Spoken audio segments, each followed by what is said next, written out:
Alors maintenant, on va en arriver à la partie donc, qui concerne vraiment la tech. Je vais essayer maintenant de vous vendre la tech par rapport à Word ou OpenOffice.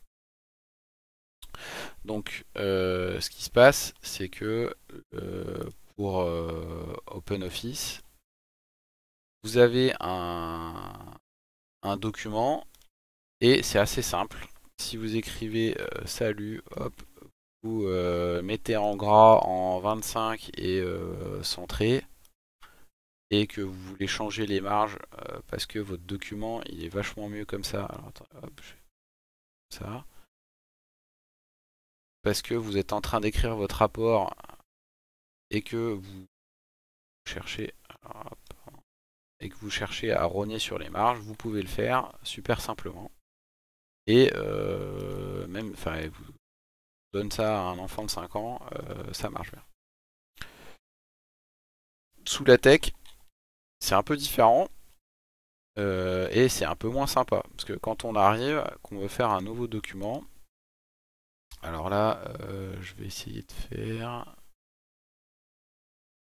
Là, c'est un document vide. Je sais pas s'il peut me proposer.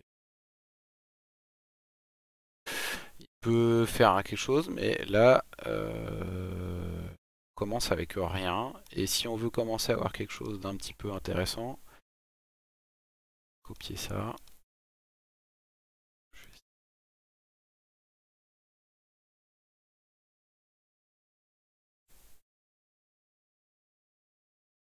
Ah. Et donc là, je vais juste écrire plein de textes. Et puis, je vais mettre un et. Ah, hop. Ça, je vais le supprimer.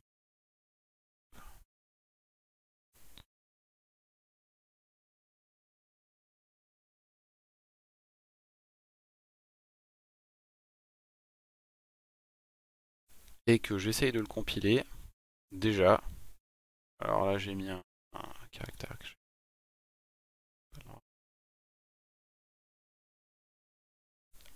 Hop, si vous regardez bien, le document, il est déjà moche.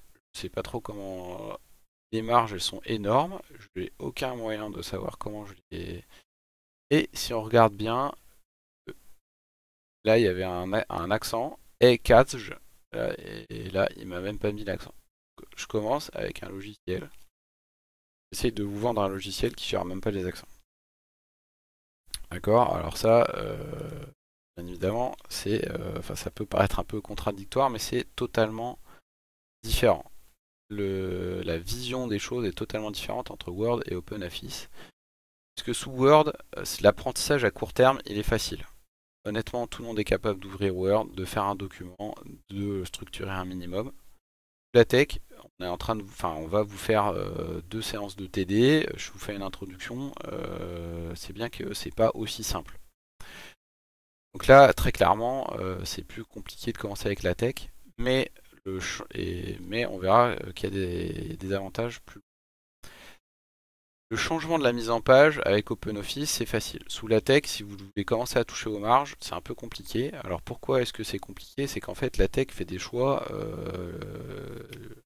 raisonnables, mais pas qui ne correspondent pas forcément à l'utilité et les contraintes.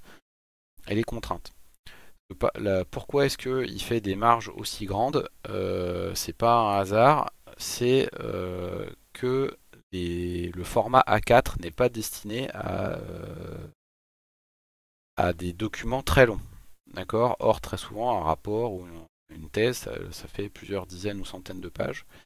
Et il y a un lien entre la longueur des lignes et la taille des caractères. Et normalement, on ne devrait pas dépasser en gros 60 caractères dans la police qu'on utilise par ligne. Quelque chose comme ça. Et si vous regardez bien, en fait, la tech par défaut, il fait quelque chose qui, est à peu près, qui correspond à peu près à ça. Or, bien souvent, dans la vraie vie, on cherche à maximiser le nombre enfin, le contenu par page. Et du coup, on cherche un petit peu à retrafiquer tout ça.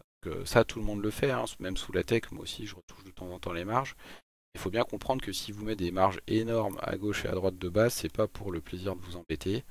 c'est pour augmenter la lisibilité des choses, et il y a des moments où vous voyez très très bien. C'est dans deux choses, c'est quand vous lisez un livre, en général, le livre il est au format poche et pas en format ultra grand, parce que le format poche, c'est très rapide de passer d'une ligne à l'autre, vous n'avez pas de problème de suivre.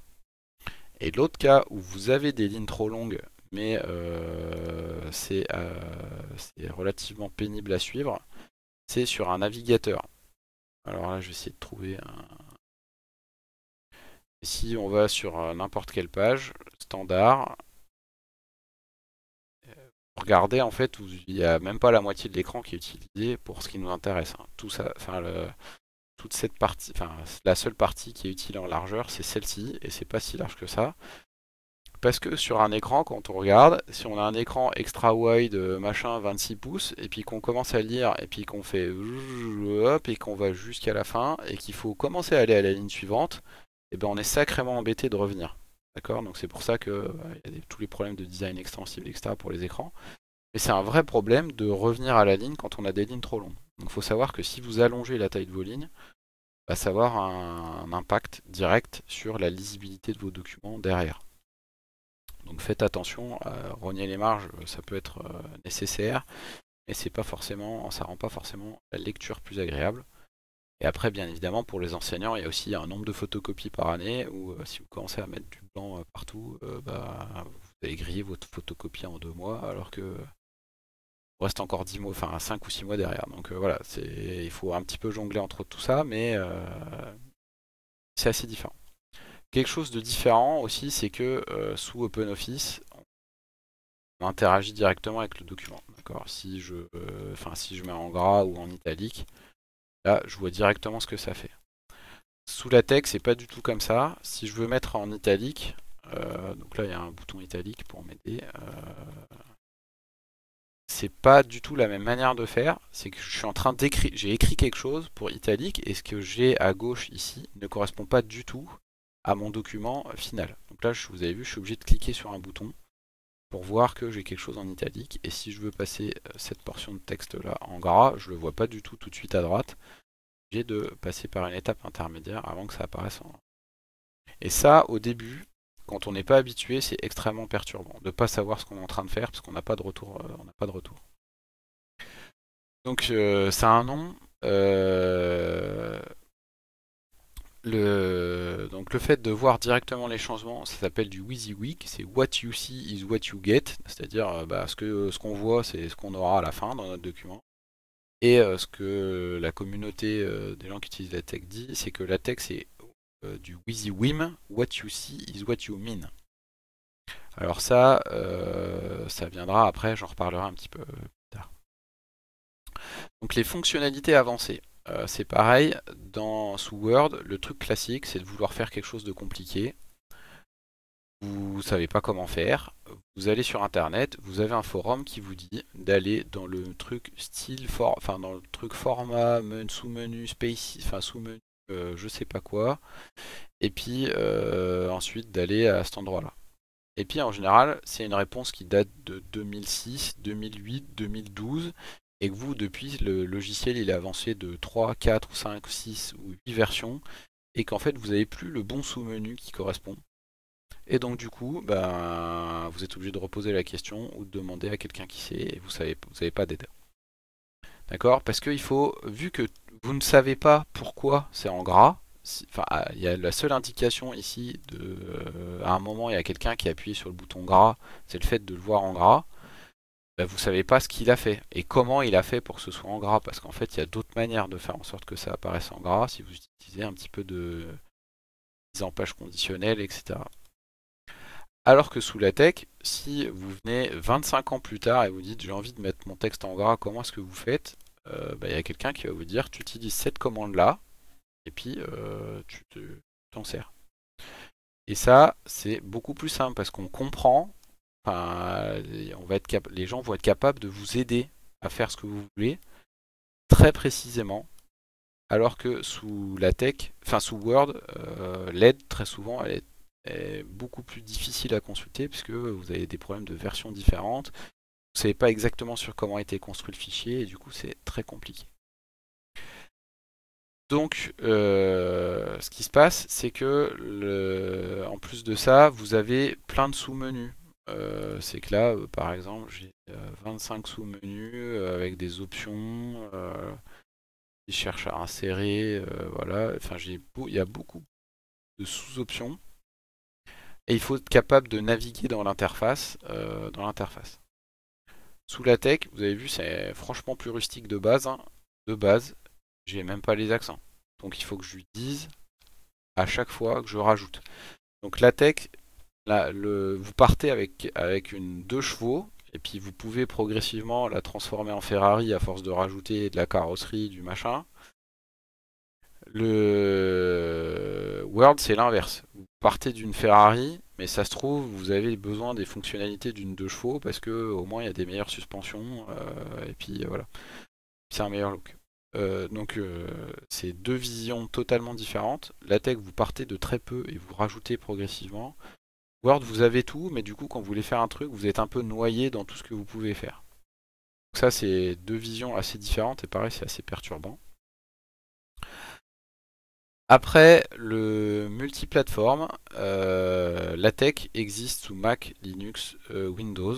C'est très intéressant parce que, surtout dans le monde de la recherche maintenant, il y a des gens qui travaillent sous toutes les plateformes.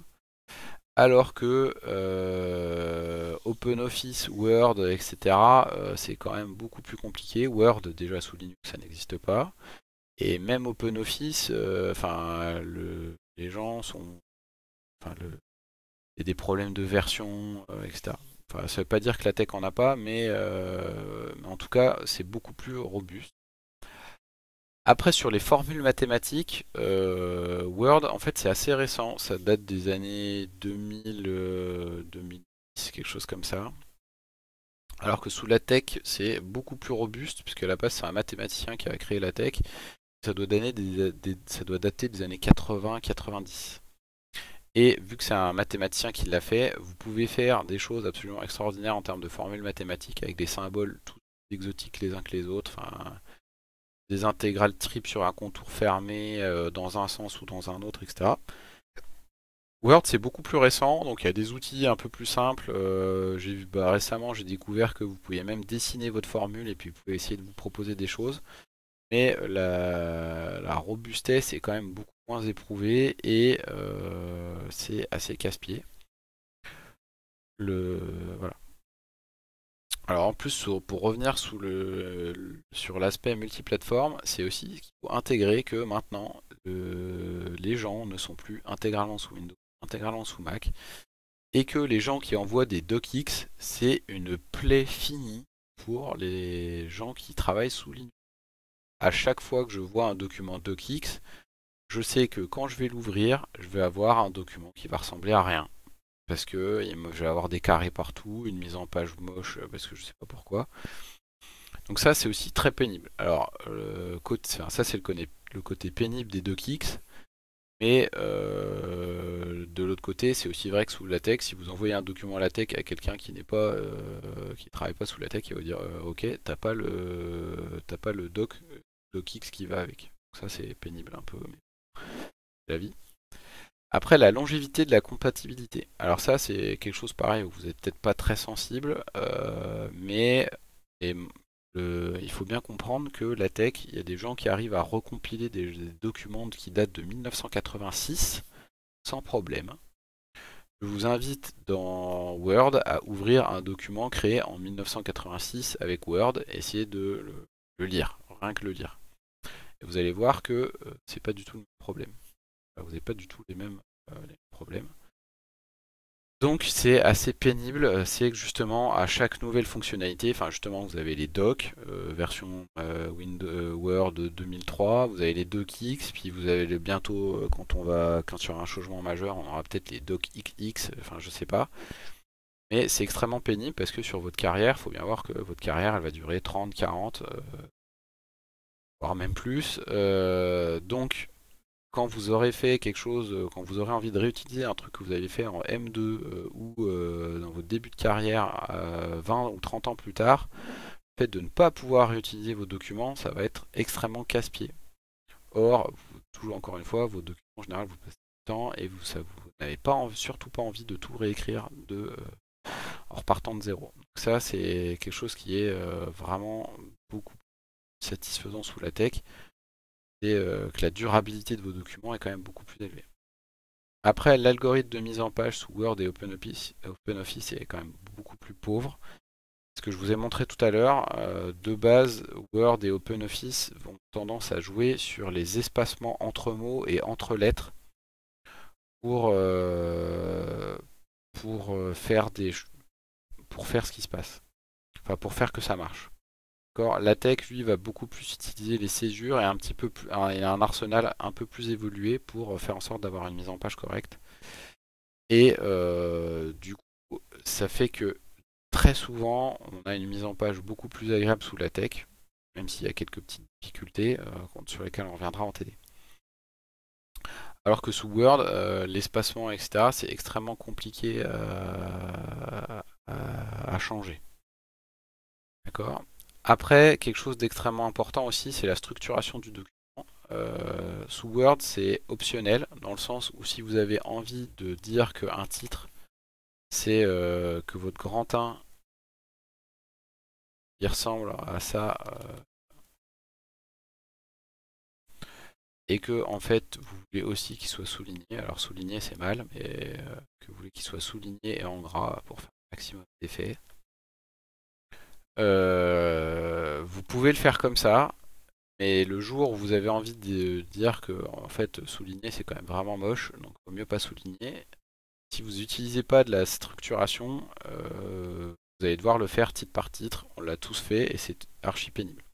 Alors maintenant, il y a des outils, hein. Il y a des outils de style qui existent, qui sont là. Mais il y a aussi encore beaucoup de gens qui ne s'en servent pas correctement. Voilà. Sous LaTeX, quand je veux un titre, je vais écrire pas que je veux, enfin je vais pas écrire que je veux qu'il soit en gras, en 18, en 25. Je vais écrire que je veux un titre qui correspond à un certain niveau de titre. Et là, il va il va me mettre en page automatiquement les choses. Alors, il va y avoir des choses un peu... Enfin, vous avez vu, en changeant, l'apparence du titre peut elle aussi un petit peu évoluer.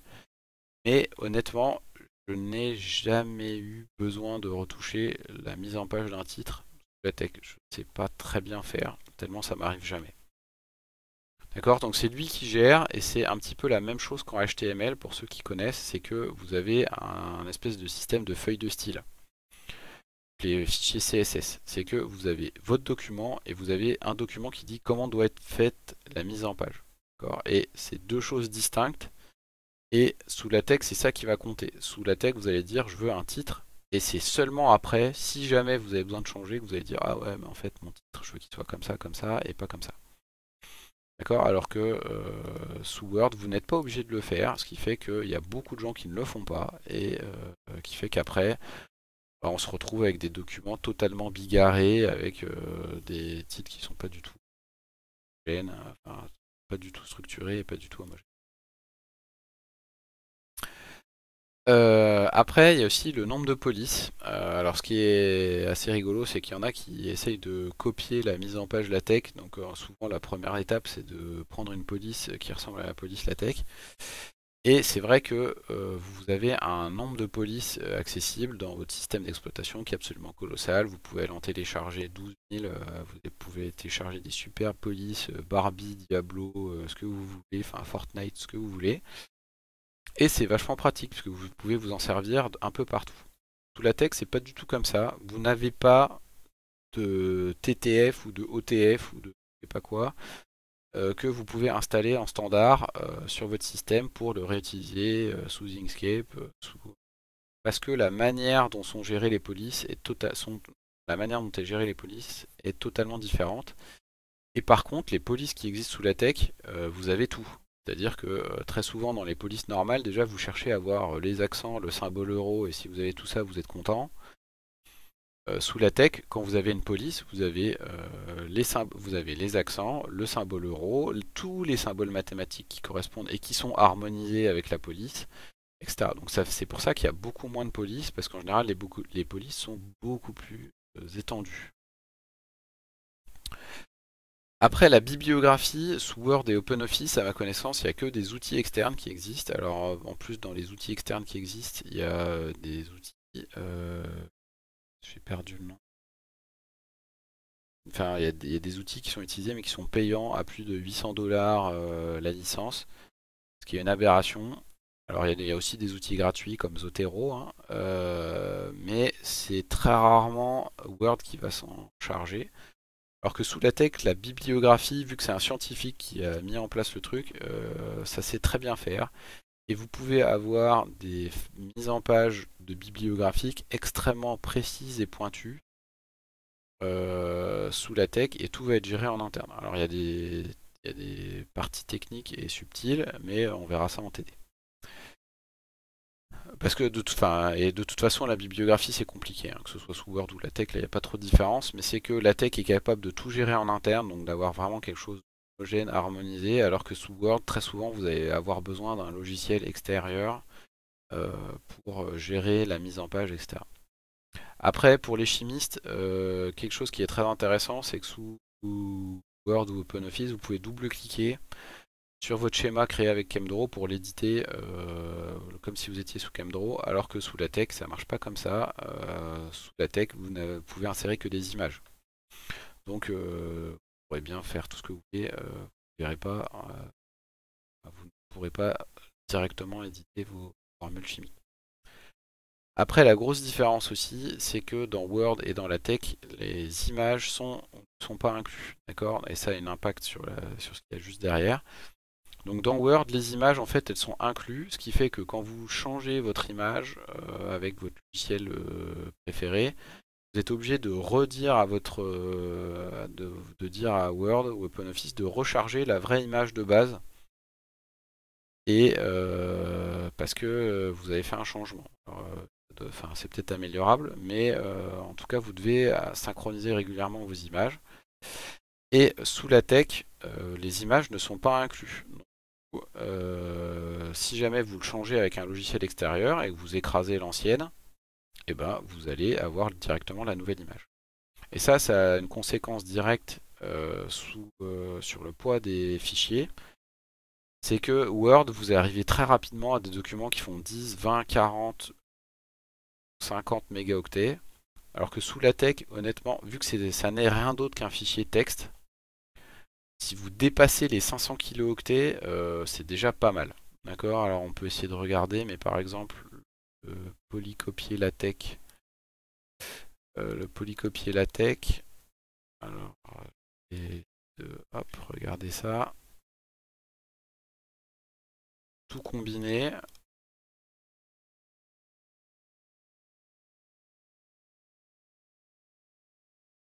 Hop, hop. Alors je vais attendre. Voilà, ça fait 260 kilooctets pour un document qui s'appelle donc LaTeX fait 136 pages. Donc essayez de faire un document de 136 pages avec des images, etc. qui fasse seulement 236 kilooctets sous Word et vous verrez que vous allez avoir du mal. D'accord. Donc ça c'est très intéressant parce que quand vous cherchez maintenant à travailler avec le cloud, la synchronisation via Dropbox, ben, quand vous avez synchronisé un fichier de 500 kilooctets ou de 30-40 mégaoctets, c'est pas la même chose. Et votre fichier LaTeX, sauf si vous avez un problème de disque dur, vous pourrez toujours l'ouvrir. Alors que Word, je connais des gens qui pleuraient pendant de longues heures parce que tout d'un coup ça a planté, le fichier il est plus lisible et après ils n'arrivent pas à l'ouvrir et ils peuvent plus rien faire. C'est infernal. Donc c'est vraiment des choses assez compliquées. Voilà. Après, il y a aussi de bonnes raisons de ne pas utiliser la tech. C'est la première raison, c'est si jamais il n'y a personne pour vous aider au départ. Donc là, c'est une bonne raison de ne pas vous en servir, mais non, mais justement, nous on fait l'effort de jouer le rôle de personnes qui savent s'en servir et qui vont vous expliquer comment ça marche pour justement vous mettre le pied à l'étrier. Encore une fois, la tech, oui, au début c'est dur, mais une fois que vous avez le début, vous enfin une fois qu'on vous a aidé sur le démarrage, en général après très rapidement vous êtes capable de vous débrouiller tout seul. Si jamais vous savez déjà très bien vous servir de Word, LibreOffice ou encore autre chose, pourquoi pas, mais n'oubliez pas que très rapidement vous allez avoir besoin de faire des documents complexes avec entre autres une bibliographie, un index peut-être, des listes d'abréviations, des listes de figures, etc. On peut le faire très bien avec Word ou LibreOffice, hein. Encore une fois, un outil bien maîtrisé, il faut mieux un outil bien maîtrisé, un mauvais outil bien maîtrisé qu'un outil très puissant mal maîtrisé. Ça c'est pas le problème, mais c'est que encore faut-il bien maîtriser Word ou LibreOffice. Donc est-ce que vous savez vraiment bien vous servir de Word ou LibreOffice? Ça c'est la vraie question.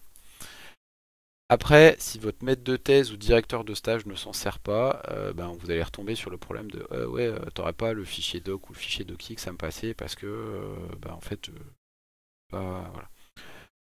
Normalement, vous pouvez quand même produire un document PDF et votre maître de stage il peut annoter le PDF, mais il y en a à qui ça va pas du tout plaire, voilà.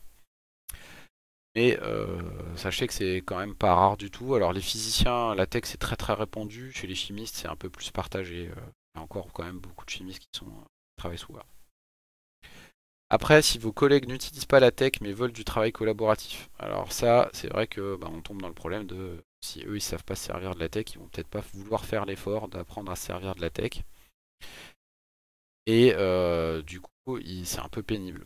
Mais c'est toujours pareil, c'est que les gens sous Word, ça les embête pas de demander à quelqu'un qui est sous la tech de leur faire un document Word, et ils se posent jamais la question d'envoyer un docx à quelqu'un qui est sous la tech.